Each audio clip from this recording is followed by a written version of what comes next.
Sir, I am Janani. இந்த ஜென்ரேஷன்ல வந்து சைலண்ட்டையும், டிஸ்டன்ஸையும் டிஸ்ரெஸ்பெக்ட்ஃபுல் அப்படின்னு நினைக்கிறாங்க. நீங்க என்ன நினைக்கிறீங்க? சைலன்ஸ் யார்கிட்ட மெயின்டைன் பண்றீங்கன்ற பொறுத்து ஆக்சுவலா.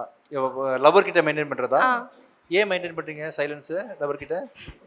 அவனுக்கு நீங்க சைலண்டா இருந்தா தான் பிடிக்குமா? அவங்க வந்து பரிசீலனை பண்றாங்க. இவனை தெரியாதனமா லைஃப்ல உள்ள கொண்டு வந்துட்டோம். இவன் ஒர்த்தா இல்லையான்னு யோசிக்கிறாங்க. 2 நாள் ஸ்பேஸ் வருது. நீங்க என்ன சொல்லலாம் ஓப்பனாவே? இந்த சைலன்ஸ் எல்லாம் சொல்லாம கொஞ்சம் கன்ஃபியூஸா இருக்குப்பா. நீ நேத்து பேசுனது ரொம்ப மொக்கையா இருந்துச்சு.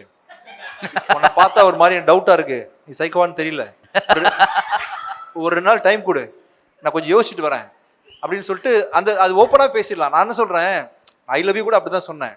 தம்பி நீ பண்ணது தப்பா இருந்துச்சுப்பா, கொஞ்சம் யோசிச்சுட்டு வரேன் 2 டேஸ்ன்னு ஓப்பனா பேசிட்டு போகலாம். சரி லைஃப்ப்பா இது, உங்க லைஃப்பை நீங்க வாழ்ந்தாகணும் இல்லையா, இன்னொருத்தவனோட புடியில நீங்க இருக்கக்கூடாதுன்றதுனால அது ஓப்பனா ஜெனியூனா கன்வே பண்ணிட்டு எனக்கு கொஞ்சம் கன்ஃபியூஸா இருக்குப்பா அவனை பத்தி, 2 டேஸ் டைம் கொடு, உடனே நான் மிஸ் பண்றேன்னு பார்ப்போம், 2 டேஸ் கழிச்சு வந்தா வச்சுக்கலாம், இல்லைன்னா விட்டுறலாம் அப்படின்னு சொல்லிட்டு ஓப்பனா பேசிடலாம்.